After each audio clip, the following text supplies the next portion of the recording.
Welcome in to episode 2 of the D2RN podcast. It is February 27th, 2026. On my left, I got Edward. To my right, Devin. I'm your host, Hayden. And we got a guy who's late, like always. No surprise there. No surprise at all. He'll be in here. I'm not sure when. Hopefully he'll be here. Hopefully he'll be here. But yeah, I say we get started. Like I said, hopefully he comes in. Shoot, what do you guys think is going to be the first thing he says when he walks in? Wagwan. He's going to go like this and be like, bro, what? Guys, it's not on me. Traffic. I don't know. Mind you, you guys could have waited to start with me. Yeah, he's gonna say some stupid, I don't know. But yeah, let's get into the Bronco roundup, all right? Mm-hmm. Where we start off with everything Boise State athletics. Nice. Shout out Boise State softball again, 8-8, still 500, but they're making progress. They had a win against number 10 Stanford last Saturday, 5-4. Hey, shout out. They played Kansas and number 5th ranked Arkansas on the 27th. Number 5 Arkansas. Today, actually. So I think they're at a little, what's it called, tournament. I think they're at a tournament. I don't know. Like I said, we're not big Boise State softball connoisseurs. Last episode, they were 6-6. What? Who? I remember number 2 Texas. Number 2 Texas. Texas. Yeah, they beat number 2 Texas. They did not do that. They didn't. They lost to number 2 They Texas. yeah, they lost. But they're playing ranked teams. They are beating ranked teams, top 25 teams. Strength of schedule. Shout out. 100%. So shout out. They also play Omaha on Saturday as well as Kansas. Okay. This thing that we didn't talk about last week.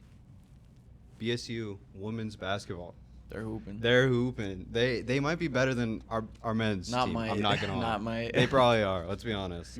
This is good to hear. I feel like usually, when I hear about the women's team, it's usually yeah. It's usually bad news. Yeah. But they're 22-7 overall. 13-5 in the conference. Mm-hmm. They had a win against San Jose State last Saturday, 71-48. They lost against San Diego State, 64-66 on Wednesday. That game, by the way, was San Diego State's first in the conference, and we were second. So that's a big game. Shoot. And they play Utah State home at 2 today. So I think low key, they might be going on. You might check it out. Let me bring it up. Yeah, we'll look at it, see if they won or not. Good luck. They Good have luck, ladies. All right, okay, they're not gonna let you hit, bro. Whoa. Hey, kidding. Shout Respect out. the game. Shout out. Respect the game, bro. Hey, can we? Yeah, let me. They have one more game or 2 more games. Sorry. Last game against UNLV on March 4th against UNLV in Vegas. You know what else is in Vegas? There's a burger in Vegas. Stay tuned. But yeah, no, shout out Boise State women's basketball. They're doing some good stuff over there. Are they? It's tomorrow. Oh my god. You be Brain switching up fr- the yeah, dates I too be- much, bro. That's on me. That's You on me. You gotta lock in the women's basketball team.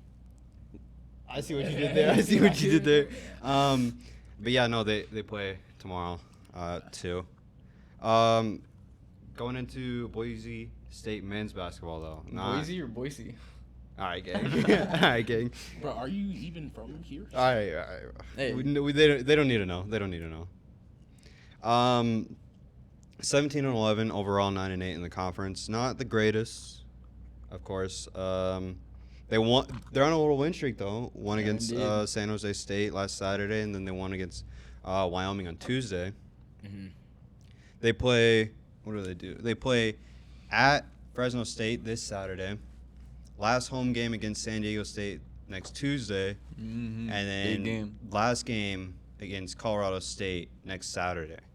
How are we feeling about Boise State right now? Shoot.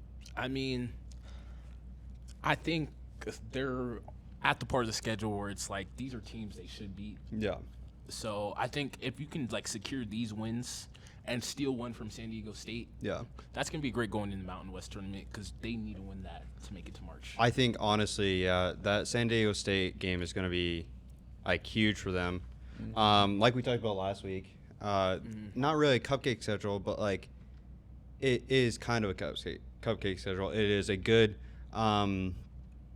schedule going into March, and we're going to talk about momentum here in a little bit. I like that. But yeah, no, they can build up that momentum going into March, and they're doing it right now. They won against San Jose State. They won against Wyoming.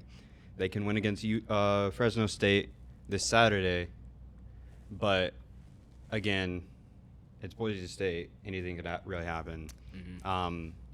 Yeah. One thing I will say is, although they've been struggling this season, and we had a lot of discourse last week about how, you know, they can beat good teams, they can lose to bad teams. But one thing I will say about teams when it comes down to late in the season is there's something about teams that have, you know, their backs against the wall and they can't lose. And Boise State's a team right now that, regardless, after these next 3 games, win or lose, however that momentum carries them into March. In March, they're not going to be able to lose any games because if they do, their season's going to be over. So we'll see what they're made of. When does the Mountain West tournament start? Do you guys know? Soon, like March. It's got to be March, like. Because I know on the 6th we got 2 conference tournaments going on, the MAAC and something else.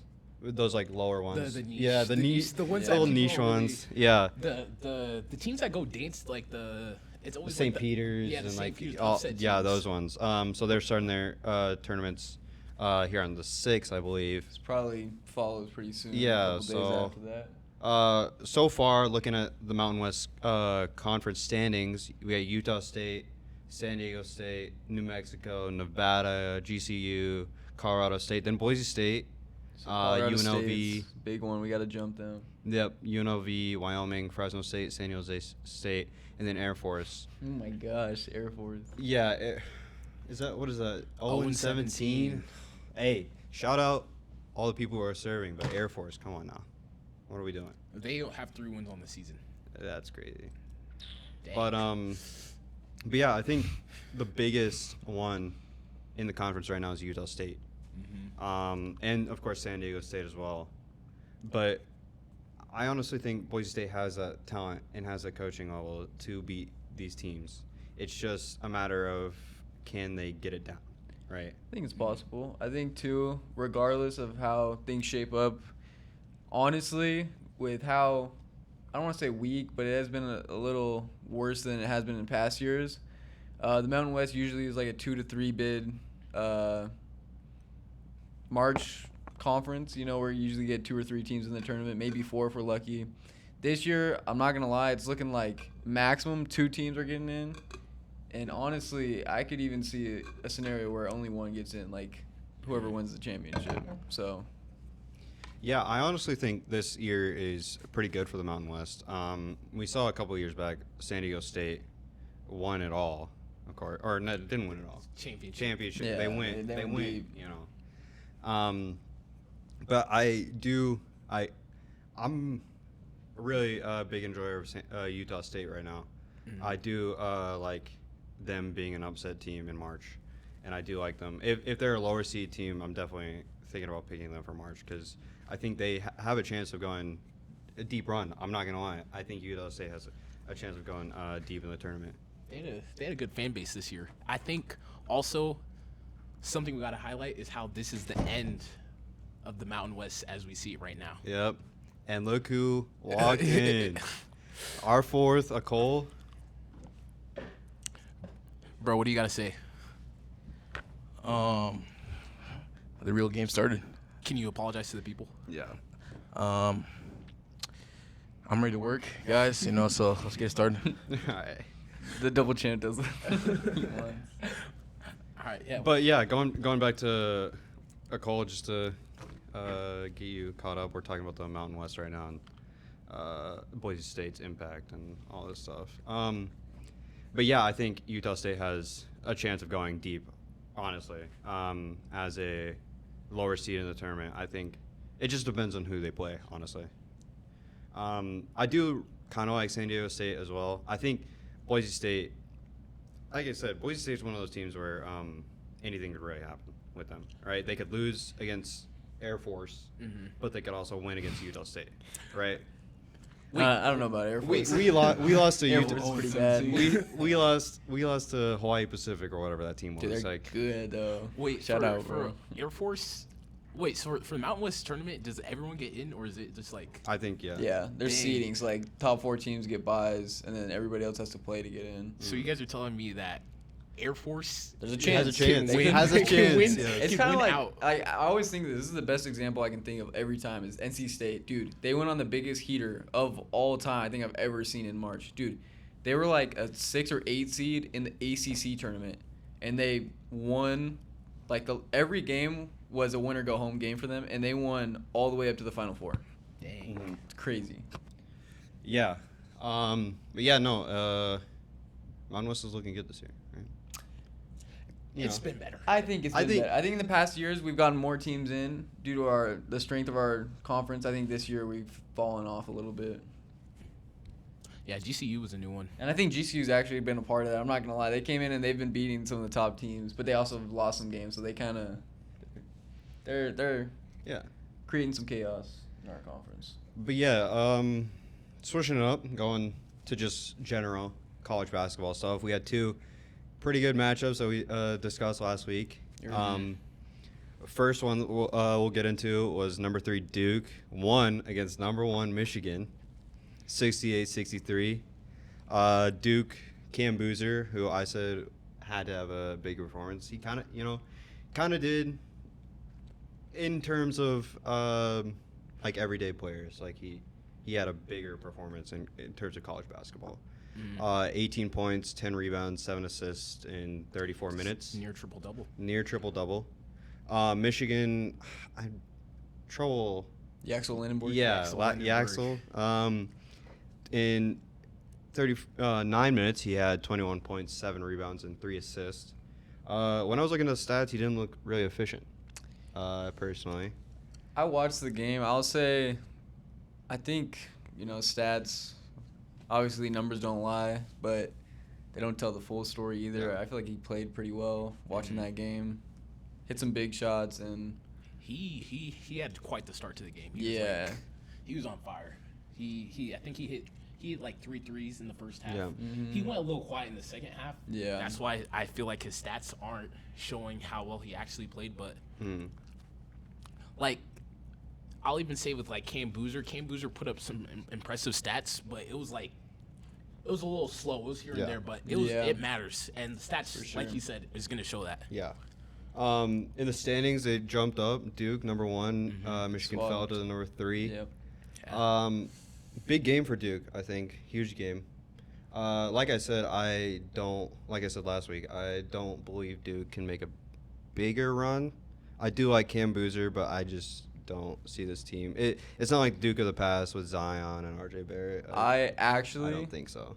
Personally, I completely disagree. I think, in a weird sense, in a weird way, teams that don't seem to be the best, like, anytime you have a team that's super stacked and they're supposed to go really far and projected to go really high, especially in tournament, I feel like those teams usually tend to lose. But the teams that you don't expect, like, I would not say this Duke team is better than last year's Duke team as far as talent goes, but they're definitely more connected, and you can tell with the way they play and their defense to where I personally, in my opinion, at this point in time, they are my championship favorites. Yep. Another Fair thing enough. with Duke, I give props to the Duke coach for scheduling this out of conference game. Yep. Yeah. Especially in February before March Madness, out of conference, top team in the nation, and a neutral site. Also, a cool fact, they also use the official March Madness basketball, which is pretty tough. And so overall, I think this is just a good test for the team. And like, I agree with him. Where like right now, you see the NBA, you see Cooper Fly, you see Conkin Nipple, like they're killing the NBA. Like, how did they not win last year? And like this team's like talent isn't as great as last year, but still it's just like overall it's a system. Like the new coach, if the system's in place and you get the right pieces onto your squad, like you can make a deep run in March. Yeah, and so on the flip, the other game that was pretty big. Number 4 Arizona beat Houston 73-66. Arizona, Anthony Del Oroso, 22 points, 3 rebounds, 0 assists in 34 minutes. Houston, Kingston Flamings, 17 points, 8 rebounds, 4 assists in 33 minutes. That was a pretty good game too, I thought. Yeah, for sure. I saw the game too. I'll say Del Rosso's been on a heater recently, coming off the bench too. Yeah, that's very important. I am liking Oroso. Yeah, it seems like Houston has been struggling a little bit lately, you know. Yeah, but I think that's very important for teams. I feel like teams have to struggle at some point in the season, and I think it's good to get that struggle out before March. So I hope with the last couple of games that they got left, they can figure it out, and it can, you know, take them to where they should be at, which in my opinion should be Final Four or competing for a championship. Yep, and of course, that shot Arizona up to 2 and dropped down Houston to 5. How do you feel about Iowa State jumping Houston? I say for right now, I'm not opposed to it just because they had a loss. Iowa State lost to BYU.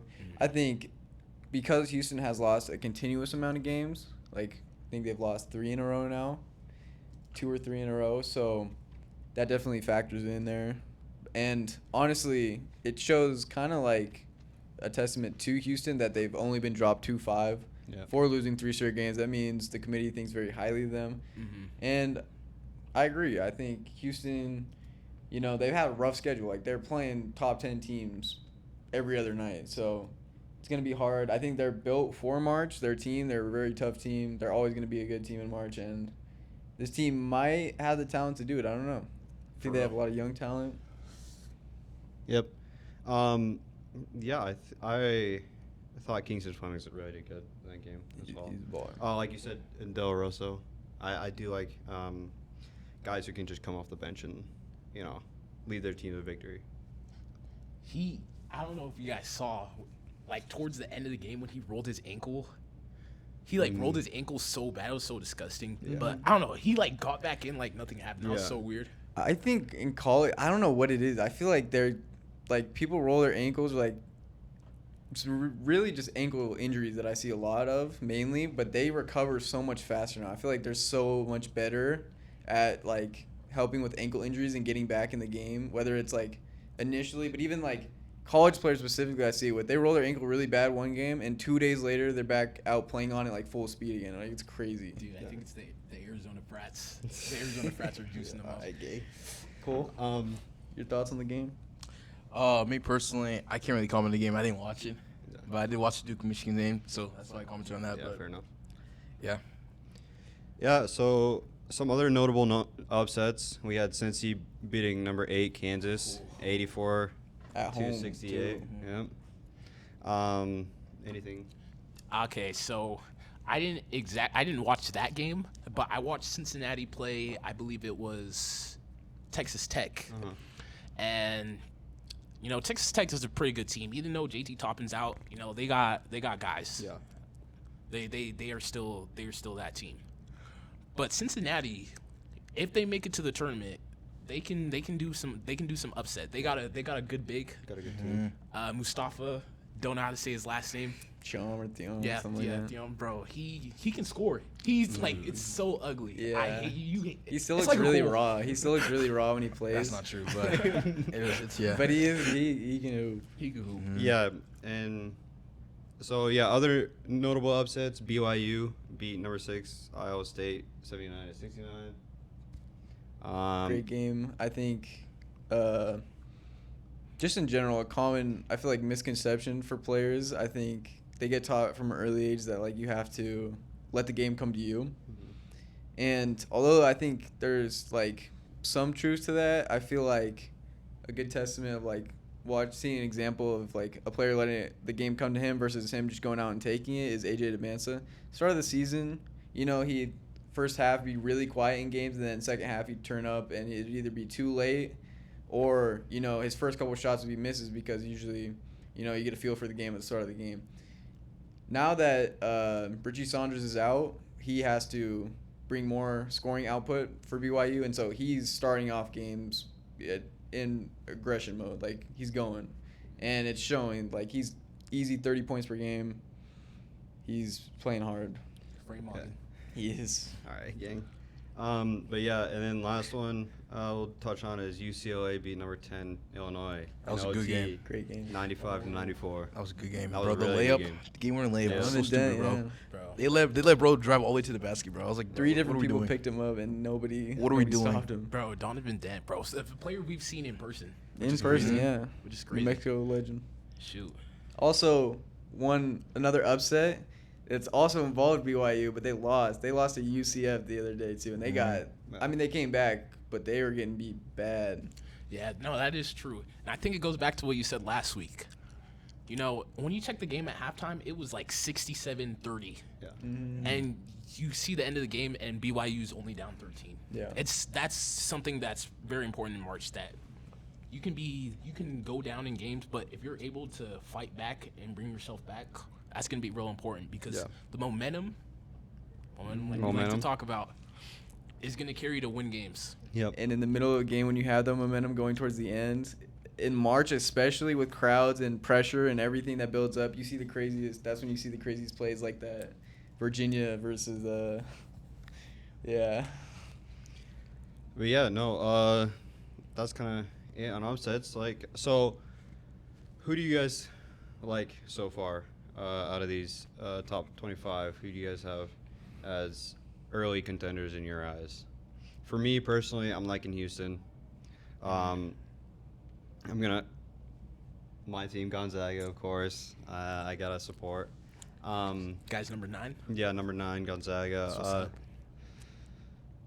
Yeah, who do you guys have standing out so far?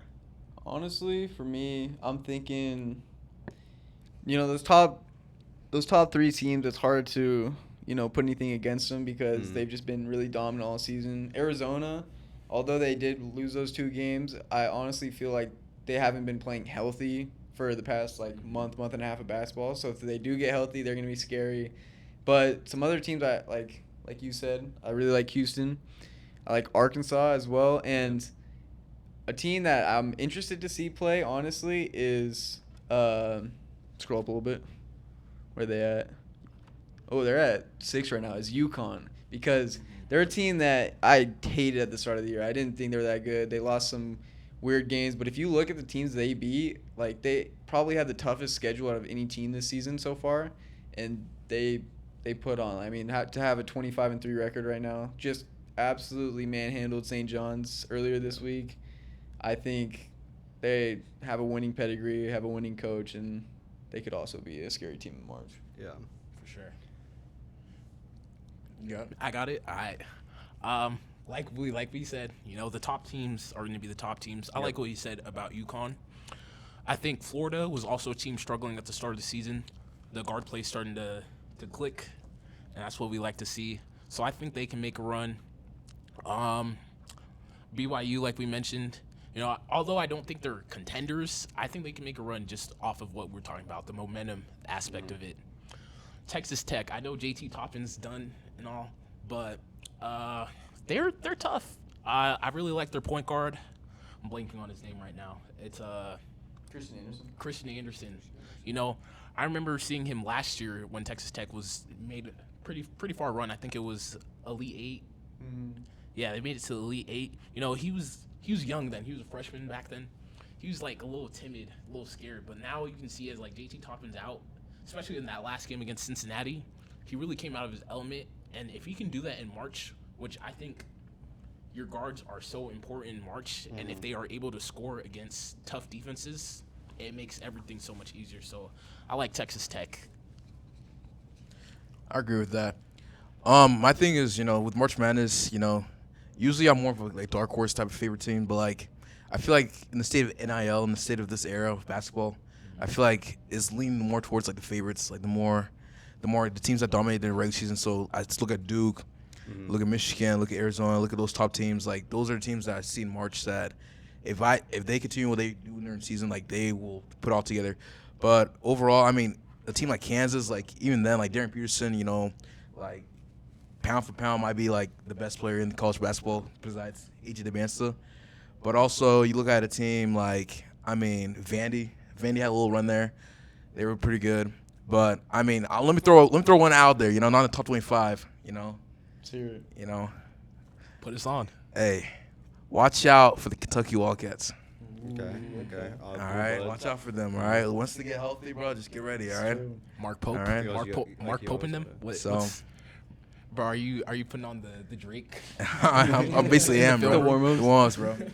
But overall, man, I'm just excited for March Madness this year. Yeah. Bunch of good teams. Facts. And overall, it's just Should be fun. let's fast forward to 3 more weeks and then we'll get started. Yeah, so with that, of course, we're coming into the March, right? Yeah, so we're coming into March. A lot of teams are wrapping up their schedule. We're coming into tourney play. We talk a lot about momentum, right? We bring up momentum a lot. My favorite topic. How much of momentum do you guys think that plays into going into the actual tournament?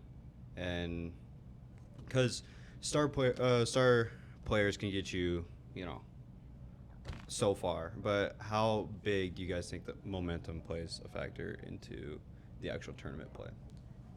I think it's definitely one of the top factors when it comes to March.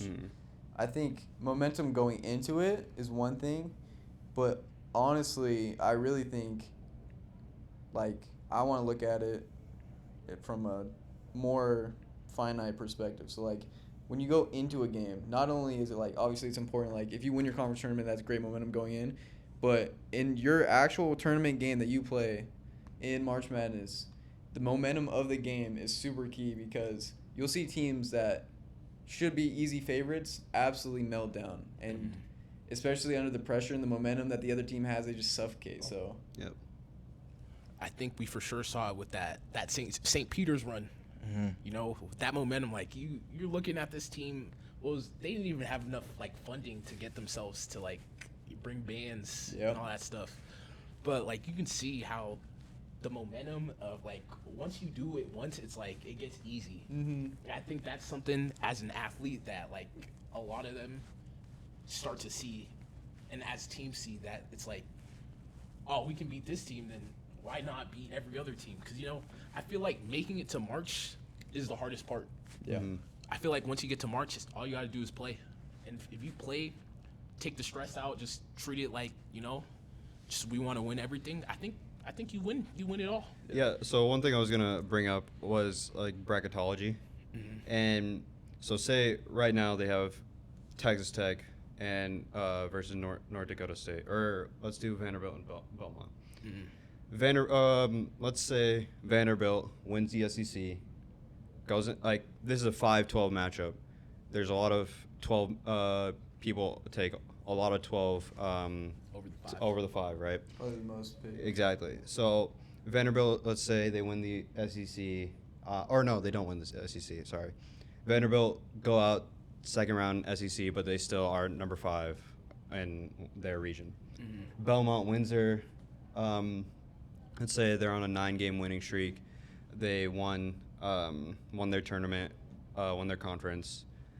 Are you guys picking Belmont because of that momentum, or are you picking Vanderbilt because of, let's say they have a star player? It's actually a really good question. I don't know their lineup right now. I probably should, but My thing is this. So momentum is important when it comes to March basketball. But my thing is you can't confuse momentum with efficiency. So a team has to be efficient when they have those momentum, when they have the winning streaks. But you can still win while not being efficient, right? And there's been teams where they've been favorites and they've been they've had winning streaks, they've done well in the regular season, but they haven't been efficient. So that's you see in the March sometimes. And I saw a cool stat where success is also important because I saw a cool stat where since 1978, all champions that have won the March Madness have made it to the semifinals of their conference.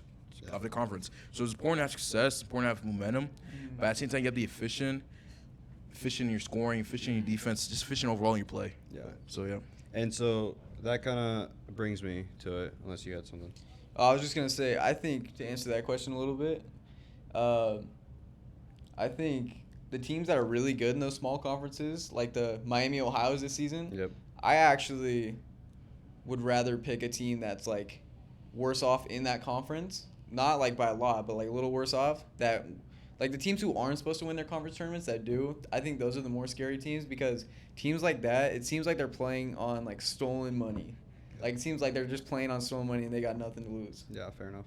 Hey, you know what I gotta say about this certain situation?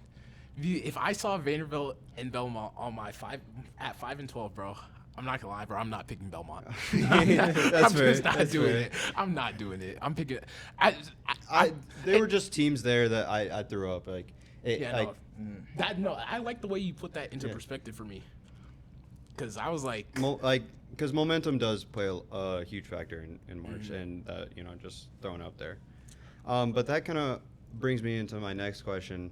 Do you guys think that the experienced seniors are more valuable in the tournament and in March than those one and done stars like Darren Peterson? Are you saying right now a guy like Darren Peterson is better to have than a guy like Drew Timme?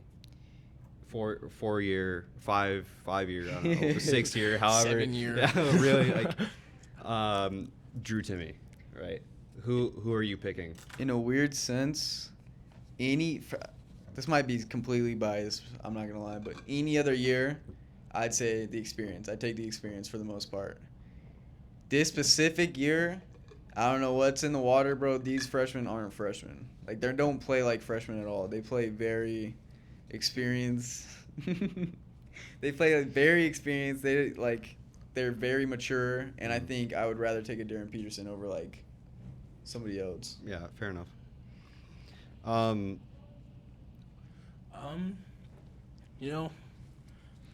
like what he said. I like the fact that this class is different, and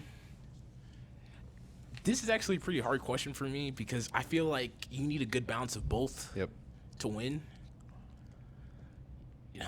Drew Timme said Darren Peterson. Yeah.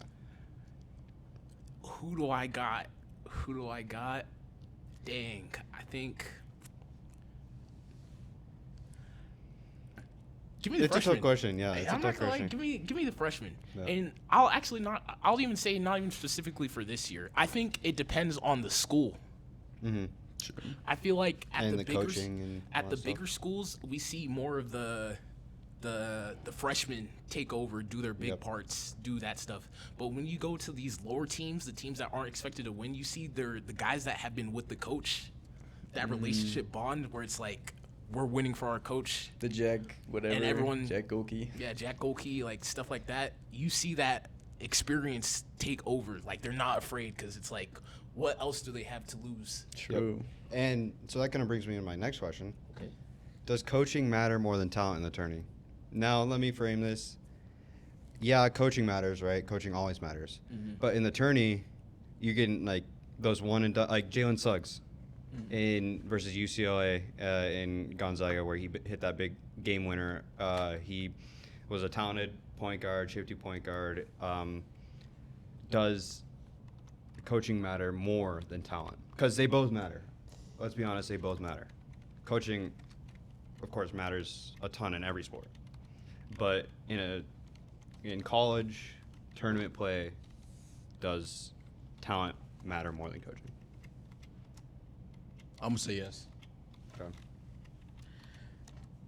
I'm gonna say yes because I feel like in March, especially I'm gonna say for all schools, I feel like in March it's kind of hectic, so you gotta get like a bunch of like more quick adaptations, quick adjustments during March. Yep. And I also feel like, especially like for the smaller schools, like if you have a good system, you can hide the talent gaps, in a sense, where like with what's it called, St. Petersburg, with Doug and Doug Edder, Doug yeah. and his boys, they had a good system, great system. Like, I mean, if you put Doug like on our team, I don't think Doug's gonna shine as well. Right. But if you have a good system, a good coach that can, So you're saying coaching does? coach does matter. Yeah. Does matter. And like, I mean, you see like It's even just even good. at the big schools too, like Rick Pitino. Yeah. He's done it everywhere, many different schools. And why? Because he has a foundation. He has the fundamentals of what he wants to see out of his players, what he can get the best out of his players. And that's the thing about coaching. Like, coaching isn't about like necessarily like going on the court and like doing it as a coach, but it's getting the best out of your talent, best out of your roster. Are you saying that it's just situational? I think situational, and I also think that having more of a coaching experience helps you to win more in a tournament. And so, do you have something? I do have something to say. I agree with Cole. I'm going full on coaching. I like talent, but there's always that famous quote: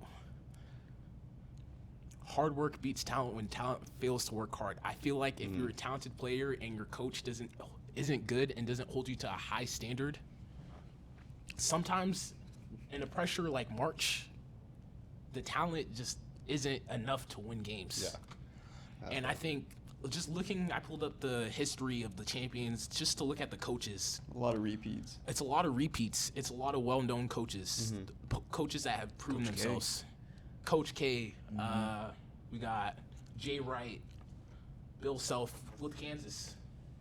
Dan A Hurley. team that has both of those, Yep. which I think is important. Dan Hurley, like we mentioned, Yeah. went back-to-back, pretty important. Something we don't see often Yep. in recent times, especially with, the NBA, NIL. Everything. There's a lot of factors. It's a lot of money into today's world, so it's really impressive to see. And I'm pretty sure, sometimes the teams are a lot different. So I think it's actually very impressive for coaches, even when they get like these high teams get coaches with new talent, like with Kansas. Yep. He went from Hunter Dickinson, Kamal Adams, all those people, and now he has new guys. He's got Darren Peterson, all these guys. So I think coaching is really, A big factor. because I feel like coaching also results in talent. I feel like I if could see you're that. a better coach, Then you're going to get attract more talent. Yeah. And keeping it on the coaching spectrum, is defense or shooting more better, more important in March? I would say it's both, and here's why. At the start of the tournament, it's more defense. Every team's going to be amped to be in March. You are so hyped. You're playing in the biggest tournament, the biggest event, in I'd one have of to the biggest say events in the world. Yeah, at that time of March, it is. It's the biggest event in the world, right? Everybody's going to be tuned in watching your team. You're amped. And the team who's going to get the easier shots and who can adapt quicker to that is going to be better off. So at the start, I think defense matters more because the harder the shots are going to be, obviously, it's going to wear teams down. Yeah. And that fatigue's going to come in.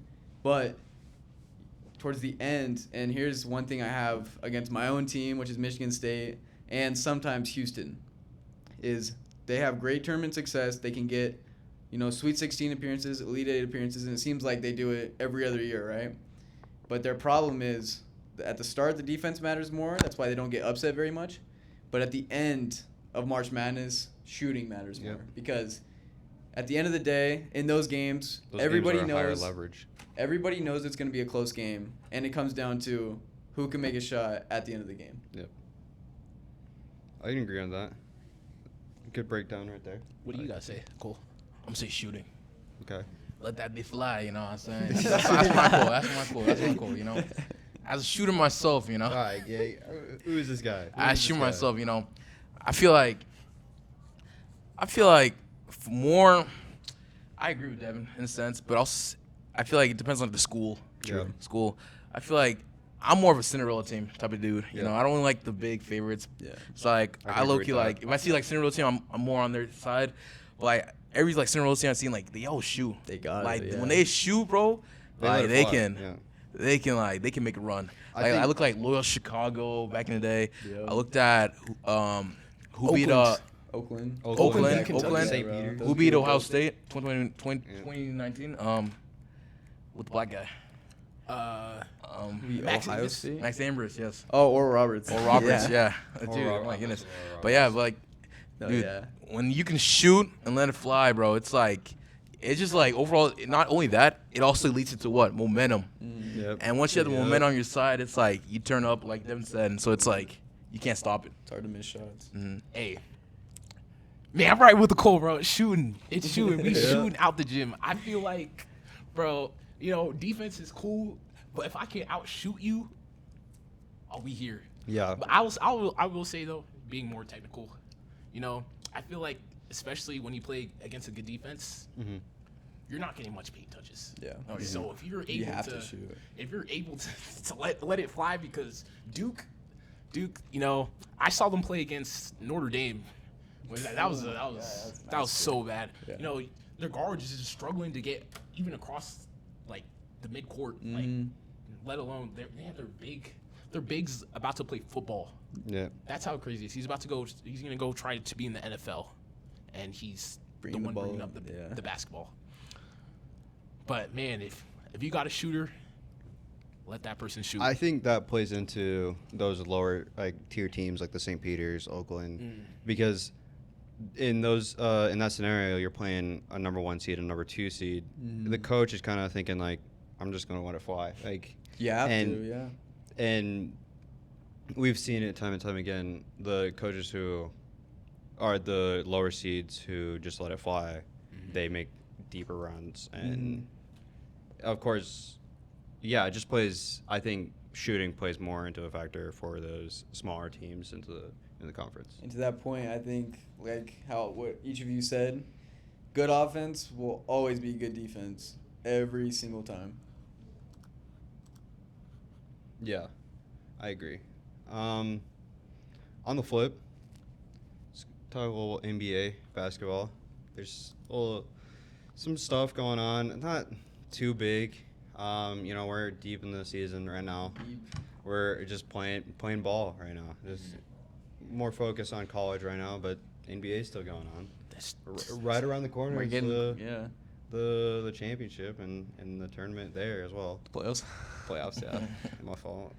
Some of the big news: Spurs are on an 11-game win streak. They're looking good. Of course, they were number 1 or number 2 a couple months ago, but kind of fell off, but not really. But of course, number 11, or not number 11, number 2 right now with an 11-game win streak. Inspire. They're on a little momentum run, but not NBA. I don't think momentum really plays a factor in NBA. I mean, it can sometimes, but not. I shouldn't It's say not as big. Yeah, not as It's big. not- Definitely not. I see what you mean. On the flip side, though, the Bulls on an 11-game losing streak. Oh, can we? Hey. Not the worst we've seen. Yeah, not the worst we've seen. Our boy in Texas. You guys may see him on a later podcast episode. He's a Bulls fan, so prayers up for him. Yeah, Prayers up to him. Going back to a little bit of college basketball and like the prospects, looking at these standings, who do you guys think would benefit from like a Darren Peterson or an AG Devonza? Ooh. Shoot. These lower teams like the Pacers, Nets, and then who was the other team? We got Kings, and Pelicans. I think, really think about it right now, the Kings. I'll say it, bro. The Kings, I really don't know what they're doing. No, they don't. They had all the stars. They had players that Like the Beam, they had it. they had They the had a momentum, formula. But I think ever since De'Aaron Fox went, Mhm. it's dang, I'm not trying to say he was their franchise player, but he was there towards their trending up. He was Yeah. their point guard. Yeah, he was the center. The Kings had something, and now they're back to being the Kings. Yes. And So I feel like I don't even want to say the Jazz because they just Jazz are even more it's poverty. I it's feel like. bad, dude. They just don't. Don't- I don't know what yeah. it is. I Darren couldn't Peterson to do the Jazz, that just isn't good. But I feel like, going back to the Pacers or the Nets, The Pacers will be back. Yeah. They will Yeah, be back. 100%. Be better. I think- Tyrese. I think honestly, if the Pacers end up with a top pick, like it'd They be could be huge. It'd be huge They for could- their Dude, their imagine success. Halliburton next to Peterson. Or, I mean, Vance. Peterson Or next to Devante. Halliburton. Either Or, one. or Devante. Yeah, either one. Because I feel like, Tyrese Halliburton's sure going to get his own, but he knows how to distribute the ball. Yeah. Yeah. Pure point guard. And they don't have Mathurin anymore. So, Yeah. someone, Mathurin was one of those Needs guys to take that it up. Yeah, needs to take up just the to position. score. Like, Yeah, he he can did, go out there yeah. and go score. And then Nemard from the bench, bro. Yeah, it's Yeah. a good. It's a. And I feel like it's a good Naismith, bridge year too. for the Pacers. Yeah. Yeah. I yeah, think for a sure. team that actually could benefit a lot, and they're not like far down, probably like makes it look a lot better than they actually are, is the Grizzlies. I think they Grizzlies. need to they're probably gonna blow it up and restart. Yeah. Yeah. So Shoot. Just because I'm kind of high on this guy, I kind of like if AJ went to Brooklyn. Yeah. Because I feel like Brooklyn is a team that has no culture. It's just one of those teams like Jazz. You and the know, Kings. like you were just saying, the Kings have light the beam. Like they have something. You see the Spurs now; they have the little drum thing that they Yep. do in soccer. yeah, I feel like the Nets don't have anything, and I feel like AJ, just like seeing him from high school and on, he's like very vocal. He's Yeah, like he is very- he shows that I'm gonna win. I want to win. Yeah. And I feel like every team in the NBA needs that one player. Mm-hmm. You can see it with a team like Minnesota. They weren't really that top team. They weren't Yeah. really that good before. But Yeah. you see Anthony Edwards, culture changer, comes Yep. in. He's like, I'm that guy. I'm a win. You need So- that franchise player. I feel like even Darren Peterson. I feel like as much as he's like not vocal about it, you can see it in him. the way they Do play. you think? Do you think Darren Peterson going to like one of these teams that don't have a culture like even the Kings? I'm saying like they don't have like a star player to like revolve around. Mm-hmm. Do you think Darren Peterson or even AJ Devonta could fill like that role of a star player and like change a culture? I may maybe I've in my head have overrated these players, and because I watch a lot of college basketball, and like the media obviously is gonna push these dudes very hard, the algorithm and stuff. But dude, I think these guys have super high ceilings, both Yeah. of them, like NBA level scorers right now. Defense, I think AJ has a higher motor than Darren Peterson. Like he plays harder and he plays to win, but also Darren Peterson is so offensively polished that like he can win games just because of how gifted and skilled he is there. Yeah. And that's at the point. Sometimes you like watching him play in college compared to like watching him play in high school. Like at times you looking at it, it's like I feel like we haven't seen like the full game of Darren Peterson. Like if you've seen him back Yeah, in true. high school prolific prep, he was more of a playmaker than he was a scorer in college. So I feel like if you can give him the ball more and let him play make in one of these teams, bro, watch out. Yeah. Dude, yeah, no, I think I saw something actually recently where it's like someone was mentioning that same fact where like Darren Peterson usually something that he was really good at was getting paint touches. But like as you're watching his game now, he's more of a like I'm gonna just pull up. Like, Yeah. I'm gonna get the open three. I'm gonna run off something. I'm gonna get an open three. I'm gonna hit you with a couple moves, hit that three. Yeah. But I think it's gonna be cool to see. I think we can also see.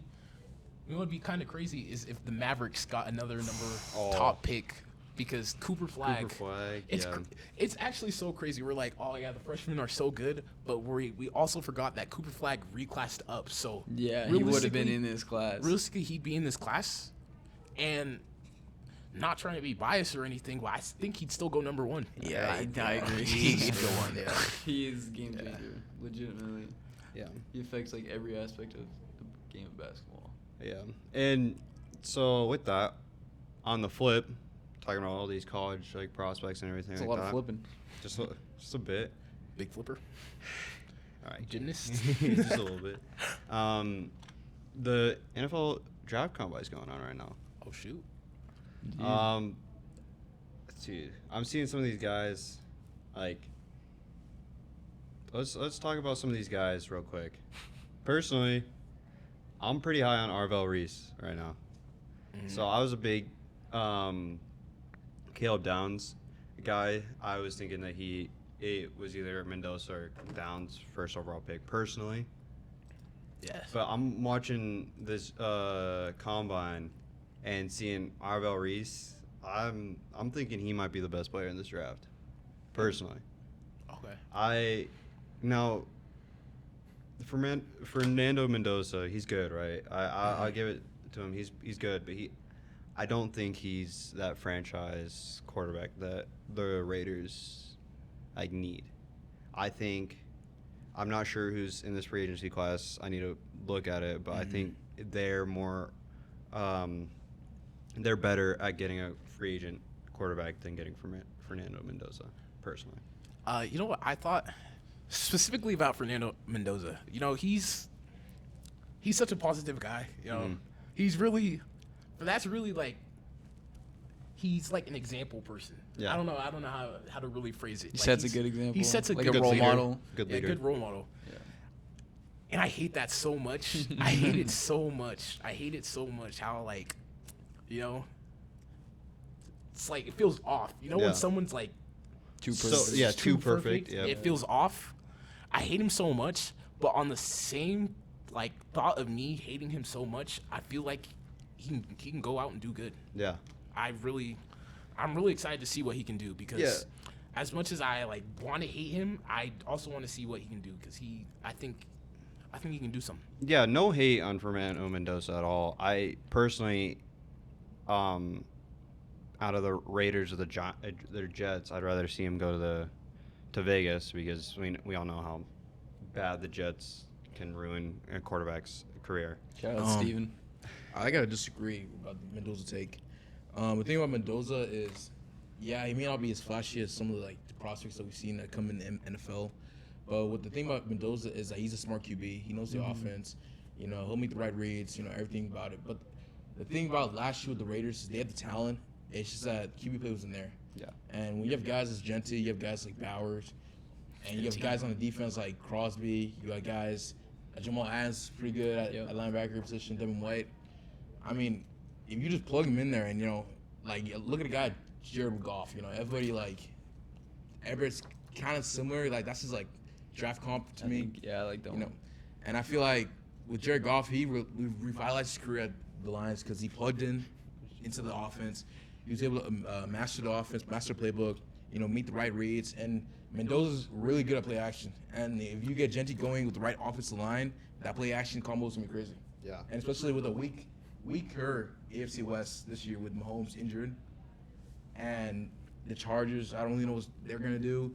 So I think it's going to be Broncos and Raiders this year in the AFC West. Yeah, and like I said, I'm not trying to hate on Mendoza at all. I think he's going to be a good quarterback in the league. I just, he's not a franchise turnaround type of guy, in my opinion.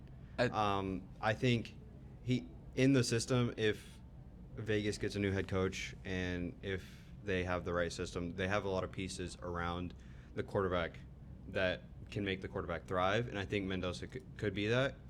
But again, I'd rather see a more veteran guy in that Vegas locker room than Fernando Mendoza. I think I agree with Bull's takes here. I think to an extent, I completely agree with Cole in the fact that, you can plug Fernando Mendoza in and be confident in the fact that he's not going to lose you the game, right? Geno Smith could throw 3 picks in a game. He could win you a game, but he could very easily lose you the game, and you saw that last year. Mendoza's not going to do that. He's going to play smart. And I think I also agree. I don't think he's necessarily has a star potential just because of his physical capabilities. I'm not saying he can't throw 30 yards down the field, but, those X Factor guys, the Lamars, the Josh Allens, the Mahomes, those dudes have an it factor that I don't think he has. But, Jared Goff, still an above-average quarterback in the league, and I 100% think that Fernando Mendoza could get there. Yeah, like I kind of mentioned last week with this draft class, it's a good bridge year. I think these guys, there's no real, star who's going to turn your franchise around.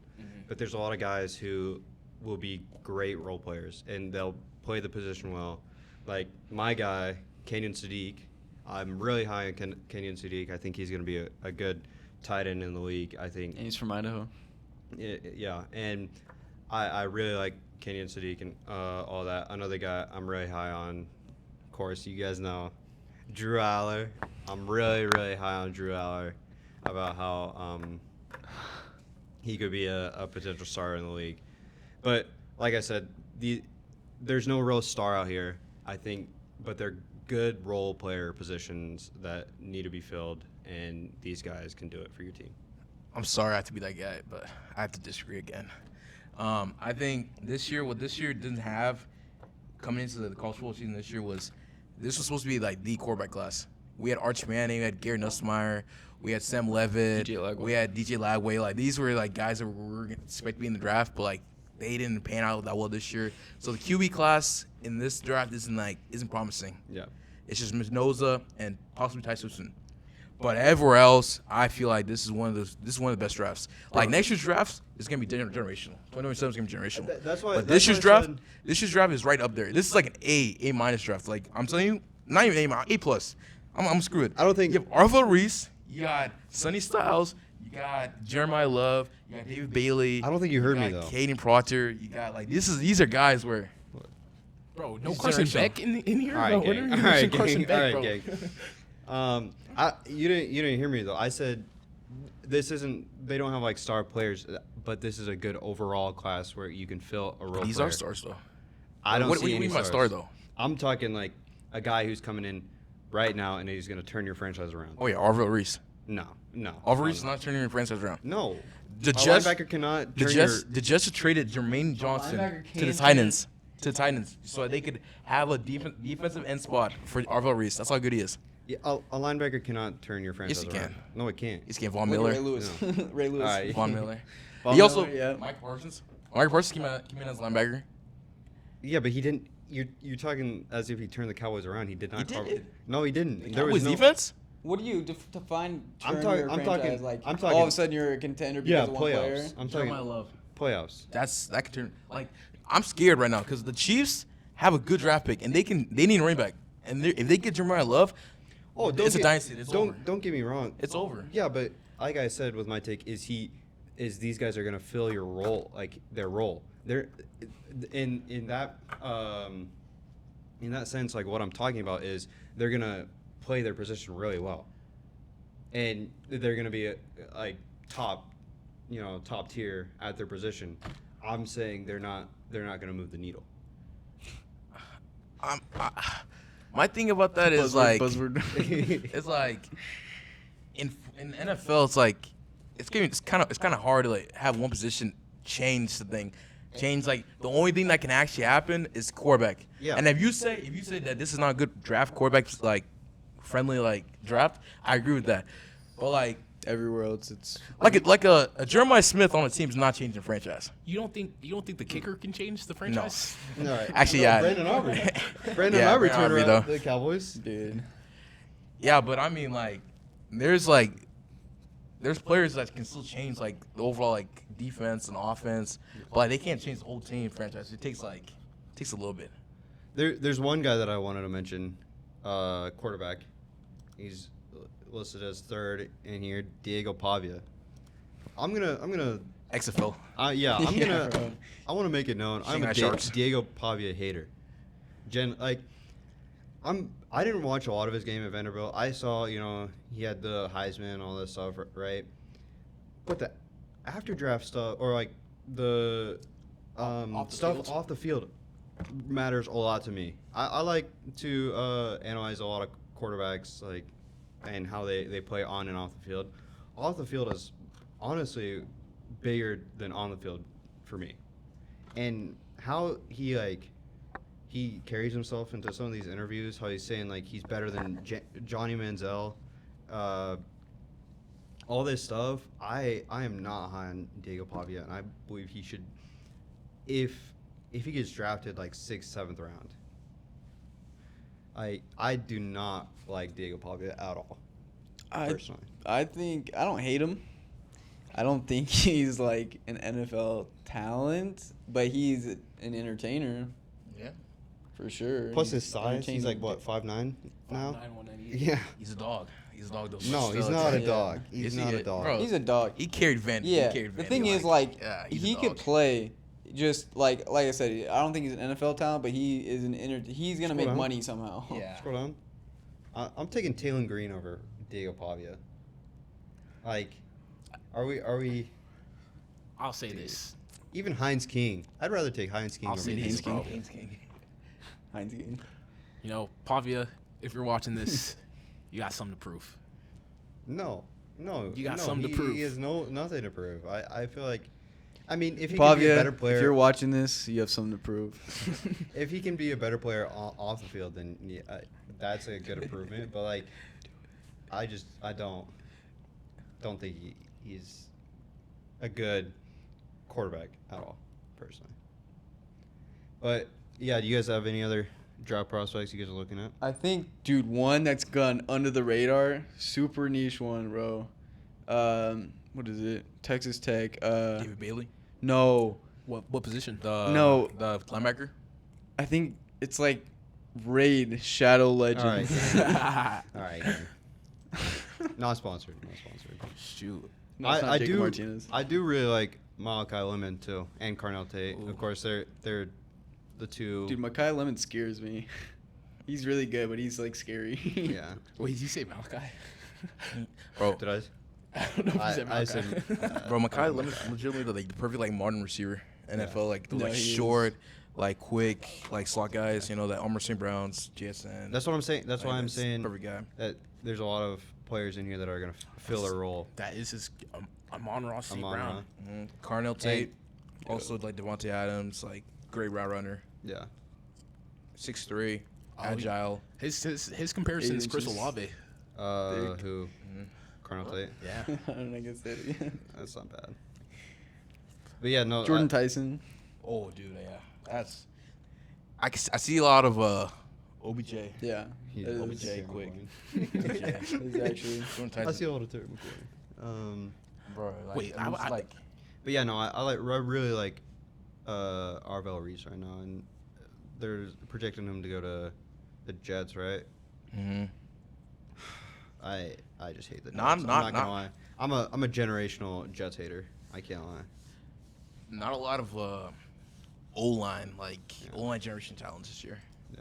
Quite disappointing. Yeah, bro, it's because we got one of the best ones last year, bro. Will Campbell, bro. All right, game. Will Campbell. That's a great topic. Another one.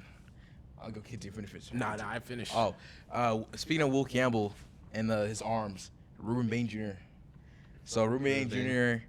had Mitchell's arms like 30 yesterday. inch? It's like 30 inches. Yeah, it's like the third shortest at DN Really? all time. And my thing is, people are gonna say like, "Oh, that's terrible." No, but like, dude, his grit, his mortar, like his like strength and everything, bro. Like I've seen this film. Like it's actually like, dude. Like Yeah. if I'm a GM, I'll draft him. I think for an I'm high on offense, him as well. for an offensive and defensive lineman, it's a little different. I think offensive linemen, longer arms are probably more of a factor than defensive linemen for sure. And like he said, if you like NFL scouts, they watch games, bro. Like as much as you can like pin. Why you got me saying like now, Dude, man. yeah. As It's much as so you can bad. pinpoint the We get it. We the say, like, a numbers lot. and all that stuff, at the end of the day, can a guy play or can a guy not play? Yeah, shoot. I think that is at the end of the day what they analyze. He's super explosive, loose hips. And Mm-hmm. What you mean by loose hips?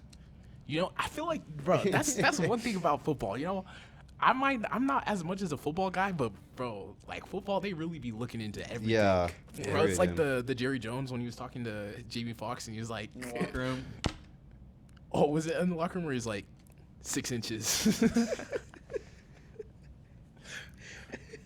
No, legitimately, bro. You gotta be flexible. They be watching Those everything. GMs know everything. Mm-hmm. Everything. Yeah, no, we'll probably go deeper into the draft combine talk when it gets closer. Yeah. When we see all the stats and everything like that. But Yeah.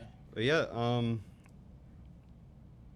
so another thing that I saw this week, you guys see the NCAA is trying to ban the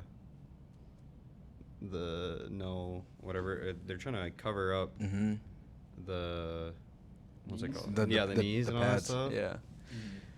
Dude, NCAA, if you're watching this, Is it like a safety? no, No. it's just because they want to be different. The look, like, it's probably more They just professional. want to be different. Like, I would assume. Bro, the professional. I- You said it's for professional look. Yeah, Bro, and- that's so terrible. I Yeah. feel like it's so swaggy to see when the players have it like above. Bro, I'm gonna say this, bro. Football has some of the best swag. It does. Like literally, like out of any sport. you can bro. do a lot. If I play football, bro, I don't even care about getting in the game, bro. As long as my accessories and things look good, bro. Get my pictures during warm up, we're good. Plus, I think going into like the future and all that stuff, we're getting like more modern and like more what's the word? Not futuristic, but like I can't think of the word, but we're going into like an era of Minimalist. not really. Like We're globalized and, people who like- like express themselves and like all that stuff, not in like a weird way, but like More of like an influencer. Like, yeah, like where you influence. more influencers and all that stuff, and we're going into like a more modern area. Like, throw all that old stuff out, bro. Like, let people express themselves. Let Yeah, people, Why do we have get to it. targeting? Yeah, stop. Let people- Stop with this targeting, bro. Nah. But yeah, we're getting more into like an expressive era You get CTE. in the Bro, world. Yeah, no. let Pavia play, bro. He He has something to prove. The Michael Jordan. Yeah, no, we're getting more into like an expressive time period, and these guys. What are you? Are we going to an NFL Yeah, game? bro, we might as well just plan a trip to the game. And the NFL will fly us out by. Yeah, NFL. Hey, NFL, you're watching this. Fly us out. Bro, that's the goal, to get flown out by the NFL before 2030. Yeah. But yeah, no. Just why do we have to be so strict? You know, like these guys are 18 to. I mean, I don't even know anymore. 28. I feel Could like. be, yeah. They're 30. kids. Yeah, they're kids. Most of them are kids. Like, just let them play. You know, let the boys play. Come on, NCAA. But yeah, no. Yeah. Last segment we'll be doing. I don't know. We'll figure out a name for it. But I want to hear some of you guys' hot takes. One hot take per person. We're gonna discuss it. Bring it on the main stage. Shoot. I'll start us off. Okay. Tune it up, Katie. It's not a big one, Okay. but I talked about Cole to this one. I think it was today actually. I think personally, now this is a little biased. It's not biased, but personally, as a Seahawks fan and as a Sam Darnold enjoyer, I think Sam Darnold has never been a bad quarterback. The system has always failed him. Personally. I'm disagree. I also disagree. I think I also disagree. I think in college he was a great QB. Yep. Very In talented. during the Jets, there was times where it's like, what is he doing? Like he was legit seeing ghosts. Like that's Yeah, why the but- memes happen. Wait. Ooh. Like I'm telling you, like some of the reads that he's making, like even then, like the system, like you can't always win the system when like you run the scheme, right? But there's times like there's things where there's anticipation. There's looking off the safety on your left side towards your right side. Like there's different things QBs can do, right? Yep. To cook up, right? But my thing is he didn't have some tangibles as a QB that like where he could put it up to, like put it all together, right? So which is why when he left the Jets and he went to the 49ers and went to the Vikings. And the Panthers. He went to two and Panthers, yeah, but like we don't care about those. But he went to two of the best QB developers the league has seen. There's Kevin O'Connell and there's Kyle Shanahan. Once he sat on the 49ers and he studied under Kyle Shanahan, and he learned he basically relearned the QB position, like in how to run an offensive style in the NFL. Then he went to the Vikings, got even more learning from Kevin O'Connell. You saw what happened. You saw how he pieced all together. That's Big why you see boost in success production. now. But overall, you can't just say With why I said that is because, like I said before, I have a huge hatred towards the Jets and how badly mismanaged and how badly coached they are, and how they just ruin people's careers. That's why I think when he was with the Jets, right? We have to think about all the other stuff. That's why I said like I look at a lot of off the field stuff and in quarterbacks especially. The Jets, like they didn't have that coaching. They couldn't show him like who he was. If we're looking at his stats right now, he had 17, 19, and 9 touchdowns. First season, second season, third season. Right? Of course, 15 interceptions, 13 interceptions, 11 interceptions. But I think why I said the system failed him because he played with the Jets, he played with the Carolina. Now, like you said, San Fran and Minnesota kind of finally elevated him, I feel like. But I just think the system failed him, personally. To counter that, if you're a top 3 pick in the NFL at the QB position, the QB basically is the team. Mm. Do you think that your expectations are to change the franchise? Yeah, obviously. Of yes. course, yeah. Yes. So my thing is a generational QB, he's labeled generational. He should change the franchise. Yep. Like That's you just fair. look at Bills.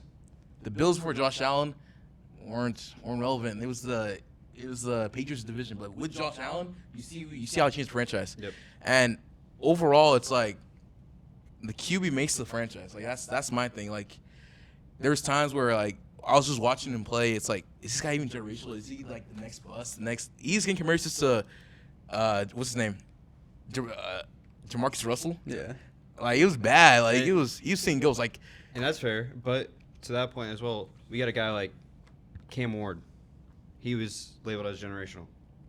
Yeah, now, he's only in his 3rd season or something like that. Yeah, it literally was his first. But yeah. is it his first? Yeah. Oh my gosh.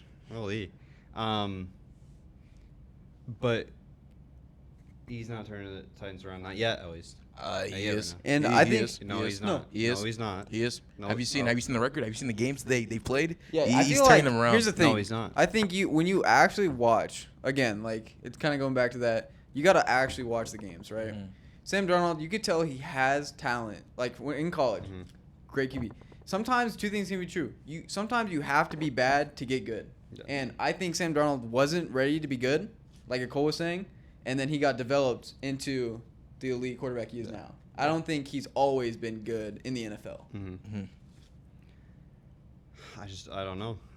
Shoot, I think these guys nailed it on The the head. system failed him. That's all I'm think- gonna say. I feel like 9 minutes left.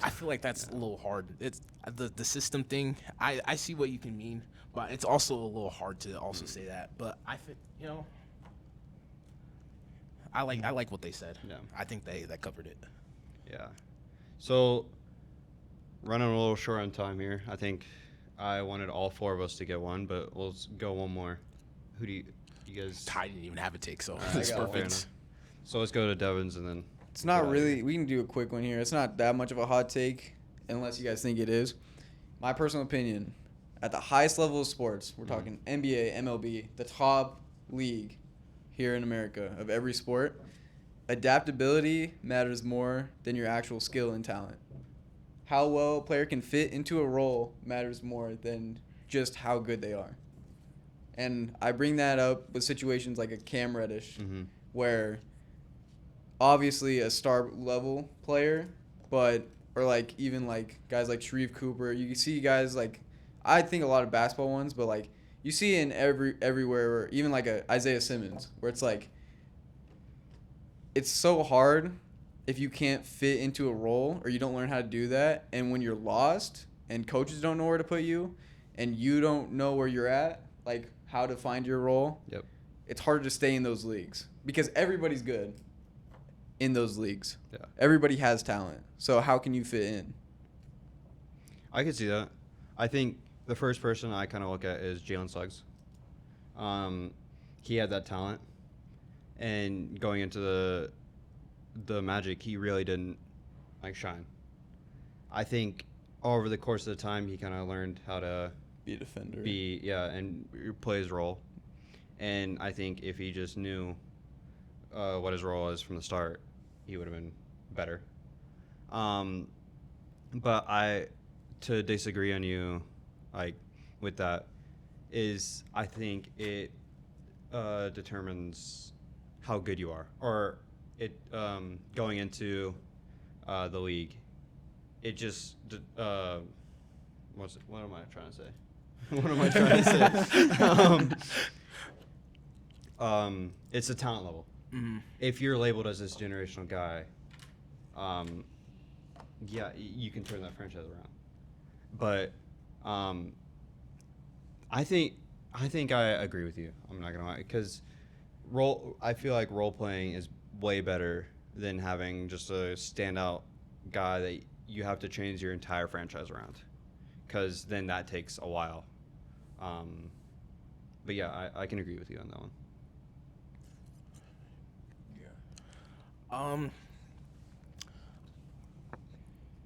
I'll say I agree, but I also disagree at the same time. Mm-hmm. I agree that, like, we see in the, like, you brought up Cam Reddish, Sharif Cooper, or the talent, or, like, when you go to, like, for example, the NBA, these players, you start to see guys that were the best on their college team, or the best, like, wherever they were at, kind of have to take on a new role. Yeah. Like, they have to adapt to a new role. But there's also situations on the contrary. Someone who I think about is like Wemby, where it's like his talent is what is going to change. Great example. Yeah. The team's going to change. So, like, when you're really a generational talent, you're really that top talent, adaptability doesn't matter to you. Like, when you're a top prospect. Yeah. Because I feel like, especially with these leagues, a lot of what they look into is not only talent, but projection, like how good you're going to be. Potential. So I think it takes not terrible, but, you know, could be a little. You can see both sides of it. Yeah. I feel like with this take, this is kind of more of a, like, I can't really, like, I can agree and I can disagree in, like, many ways with this. I think it's different, like, it depends on the sport. Mm-hmm. It's kind of a weird thing. So with the difference between talent added, like, being adaptive, is that like you said, generation talents, like, the talents will change the team. But at the same time, like, sports like football, where, I mean, there's different, like, roles you can play. Yep. But at the same time, like, your talent is what makes you get on the field. True. Like, I look at Tyreek Hill. Tyreek Hill did not come into the NFL as a receiver, like a number one receiver. Mm-hmm. He came in as a punt returner, but his talent was so generational where it's like, bro, get this dude out as a receiver. Can't keep him off the You field. can't keep him off the field. But then you look at basketball, where it's like, yeah, your talent is like the best of the guys. Like, we talked about Sharif Cooper. Like, that's a guy that, like, watching growing up, like, I thought that dude's gonna be like one of the best all times. But then, like, you come to the NBA and, like, the talent pool's like kind of similar, where you got to find your role in the NBA, find your spot, find, like, what you can do to help the team. Like, look at Udonis Haslem. How did he spend 20 years in the NBA? Yeah. And everyone called him trash. Everyone says this, that, but he has a role that he plays his role. Yeah. on the bench. Mm-hmm. Like, he's that veteran leadership. Like, even when he was playing back in the day, he had defensive. He was pretty good. He was a defensive matchup that you can. Oh my gosh, I'm stumbling on my words. But yeah, oh my gosh. But even, like, I feel like along with that, like, even basketball, like, as you get older, like, your talent, like, gets like worse. Yeah. Less important. Like, look at Tracy McGrady back when he played with the Heat back in the day against the Spurs. Like, I mean, again, the 2013 playoff season. Yeah. He wasn't that guy, but he came off the bench and he did his job. That's the thing. Yeah. Even like baseball is more of a do your job in a sense. Soccer's just more talent wise. Yeah, it's a lot but of talent. You know what I gotta say? I think also another thing of why the take works so much is because of just sports in general. Yeah. You see, like, just like in leagues that, like, play styles change constantly. Mm-hmm. It went from positionless basketball to you low-key need, like, you need two bigs, you need two wings, you need a point guard to lead the offense. Yep. It's honestly crazy to see just, like, how Development. much sports change and like how something can work now and it won't work later. Yeah. And I feel like it's also the hard thing for, like, sometimes with talent. You see guys that, like, they dominate, they're doing all this stuff where they'd fit in a better era of basketball than they are in now, and you're like, dang. And speaking off of that, I saw a good take on this where when that happens, it also affects other sports. Like the death of the power forward position in the NBA is leading to a brand new rise of linebackers and tight ends in the NFL. And so it's like it can work where like in the future, I can see a future where as we get to like these bigger guards, these bigger point guards in the NBA, I can see more defensive like cornerbacks coming to the NFL. And so like it's kind of crazy how the sports like has like this parallel. So it's cool, kind of cool. Yeah. That sums up pretty well. Yeah. Shoot. Well, it's that time. Final message. Yeah. Like. Subscribe. Oh, my fault. No, Hey, make sure to like and subscribe. YouTube, Spotify. Add it like to your playlist. Yeah, add it to playlist, download it, all that stuff. Share it with a friend. We're trying to get a show on the Blue Turf, so Yep. please like and subscribe. We're trying to get there. Hey, Sick. Send it to live life. Hey, love. Hey, Pavio's about to be the best No, quarterback hell in no. the He has no, something to prove. No, Hey, hell no. y'all heard it here first. It's gonna Oh, happen. don't Hell no, bro. Hey,